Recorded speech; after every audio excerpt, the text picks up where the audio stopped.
তসবি পড়ার বিধান কি, হাতের দ্বারায় নাকি তসবি দ্বারায়? অনেকে বলেছেন যে তসবির এই মালা ব্যবহার করলে বেদাত হবে, আবার কোন বলেছেন যে এটা ভালো, খারাপ কিছু নেই। এক্ষেত্রে মূলত যে হাদিসটি আমাদের লক্ষ্য রাখতে হবে তা হলো নবী করিম সাল্লাল্লাহু আলাইহি ওয়াসাল্লাম হাতের আঙ্গুলে তিনি তাসবিহ গণনা করতেন।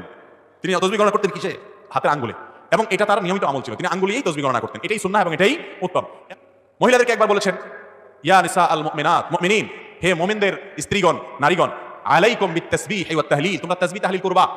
এবং তিনি আরো বলেছেন যে তোমা ফাকিদনা আনামিলাকুম, তোমাদের আঙ্গুলের মাথাগুলোর সাথে এইভাবে আগদ করবা, অর্থাৎ এভাবে 1 2 3 যেটা 3 বার এইভাবে গুনবা।